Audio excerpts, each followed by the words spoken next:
This is Jonathan Angler, fifth for Pro Boxing Fans, joined by Francis Warren. We're here at Media Day ahead of Saturday night's fight between Hamzah Sheeraz and Torres. Big undercard as well. Francis, how you doing? I'm very well, thanks, mate. You good? Yeah, doing well. Obviously, we're here for the undercard today. What's your standout from the undercard on Saturday? Listen, I think we've got the best young talent, certainly in the UK, probably Europe, possibly worldwide. I think we champion our young guys more than anyone, and I think we've got a terrific signing that we've made over the last couple of months in Pierce O'Leary. He'll be fighting and making his Queensberry debut on Saturday in an 8-rounder. Obviously we've got Cara Toma, who we've all got very, very high hopes for at light heavyweight, and a whole host of youngsters to get the evening going. A lot of people talking about Nick Ball after his win over Isaac Lowe at Wembley Stadium. How important is it for him to sort of carry on with that momentum on Saturday? Well, I thought it was. I fancied Nick to beat Isaac, but I didn't know he'd do it like that. I thought he'd tough it out and maybe grind out a points win. But I thought he was absolutely phenomenal. He was like a little beast, wasn't he? And this guy could be tailor-made for him if he adopts the same game plan. However, this guy is tough. He's a tough guy. He's not going to come to lie down. Once you're getting into these sort of WBC International, WBC Silvers, where you're getting these ranking points, there's always a carrot at the end of the stick. If you stick around long enough, you're going to, you might get yourself a voluntary shot at a world title. So rankings are everything, but therefore wins everything. And these guys that we're bringing over, they're not coming over to lie down. They're not coming over to do anything other than hopefully leave with a W. So Nick's got to be on point. A lot of people talking about Mark Heffron against Lennox Clark for the British and Commonwealth Super Middleweight titles. What are you expecting from that fight? Fireworks, absolute fireworks. Listen, Mark can bang, Mark can box. Come up short a couple of times, but he always goes away, knuckles down, and comes back, and he's got himself into the mandatory position again. However, he's up against someone in Lennox Clark who I can't work him out, because you speak to him, he seems all calm and cool and collected, and then another time he's just like raging. He wants to get going, he wants to go now, and he wants to go now. And I know he's had the most frustrating year of his life, obviously with a couple of injuries, rib injury, and then he was ready to go in November. And I think his dog went after the postman. They chased the dog and he broke his ankle. So it was just like, that sort of phone call was just a heartbreak for him. So he's fit, he's raring to go. I saw a video of him yesterday, and he looks in phenomenal shape.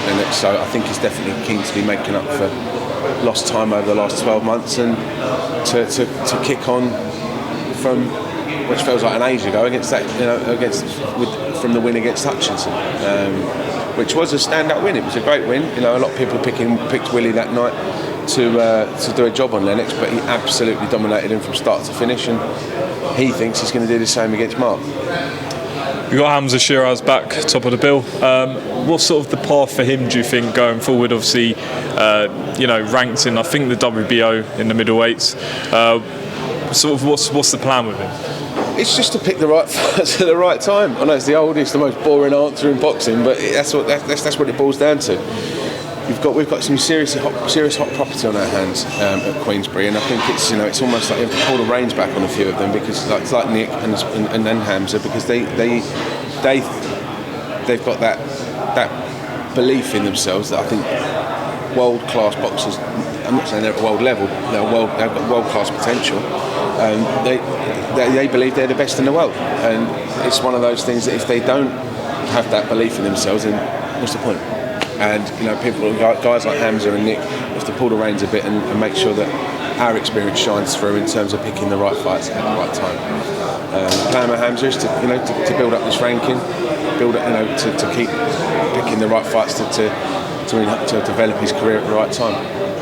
And just another person on the card to talk about, Dennis McCann, big favourite of your dad's. What are you expecting from him against James Beach? Obviously a guy who's sort of tested everyone at sort of domestic level. He's going to have to dig deep, I think. James won't be. I think James is looking for a scalp. I think it's been. Obviously he had a good fight with Chris Bourke. Come up a bit. Just come up short, and Chris shone through on the night. And I think he'll be looking to do the same again. Take Dennis into deep waters, and maybe force a force Dennis to feel uncomfortable and maybe nick it on points. But I think Dennis is class, and as long as Dennis is at 100%, I don't think there's many people that can live with him. Okay, well that's obviously BT Sport on Saturday for that one. Just a few other things to get through, Francis. Tommy Fury and Jake Paul obviously not happening August 6th. What's your understanding of what really happened, and do you think the fight can be rescheduled? My understanding is that I think he needs talking about with Tommy and his team. That's not for me to comment on. Tyson Fury, he made comments saying that he'd fight Anthony Joshua for free at Wembley Stadium. Did you see any of those comments? I didn't see the video. I've just been told about it, so I will have a watch it and I'll give you a reaction when I've watched it. Would you like to see him in return? Oh, absolutely. Who wouldn't? He's the biggest draw in world boxing. He's an absolute superstar, phenomenon, inspiration, and I just think if we can see him back, brilliant. But that's up to Tyson. And I've said a couple of times I'd never speak out of turn, regarding Tyson's career because he's his own boss. He's the man. So I'd love to see him back. I'm sure the majority of I think everyone would. So fingers crossed we get to see him again. In your view, who would give him maybe the tougher fight out of Joshua and Usyk? Good question. I think Usyk. But I think the toughest fight out there for him was Joe Joyce. Joe Joyce outside of. I think Joyce gives everyone else, aside from Tyson, their hardest night's work, bar none. I think Joe has proved that he can mix it. Not just mix it. He's competitive with the best fighters in the world. And I think outside of Tyson Fury, Joe Joyce has got a real shout to be considered, the guy to beat. I spoke to your dad after Joe's win the other night, and he feels that Anthony Joshua's made for Joe Joyce. What's your view on it? Anyone that gets hit by Joe Joyce is made for him. I mean, he just punches so hard, it looks effortless, which is the other thing. But I don't think he's got a second gear yet.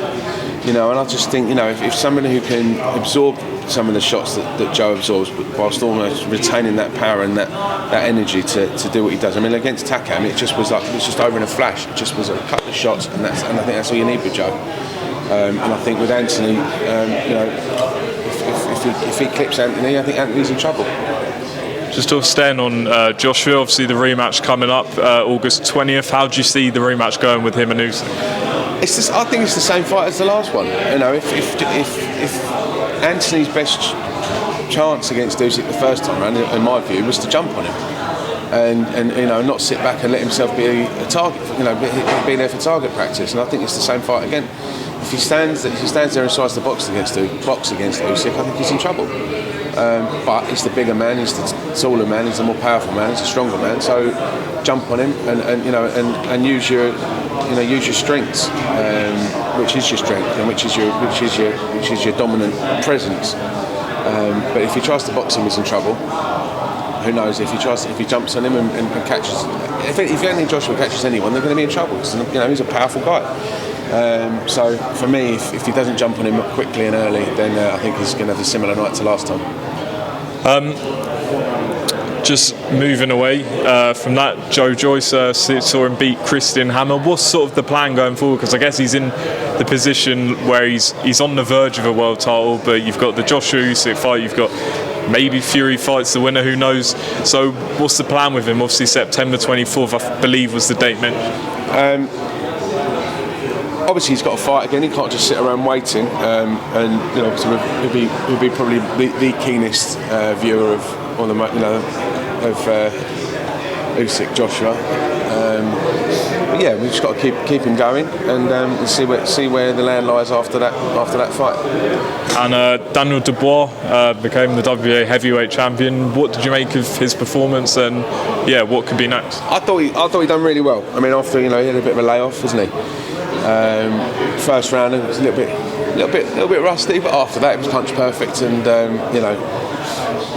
listen, Trevor Bryant is what he is, but Daniel had to go over there, do a job under really shitty conditions as well. I mean, it was a disastrous week. They didn't. I'm not even going to detail. I don't want to take the shine off it. Daniel did really, really well under tough conditions and in a tough environment, and again, just keep him going. And I think he needs another, that sort of next level up of fight. And Anthony Odd and Artur Beterbiev looks like October. When can we expect sort of a formal announcement? George has been working on that one, so I think hopefully he'll be able to share some info soon.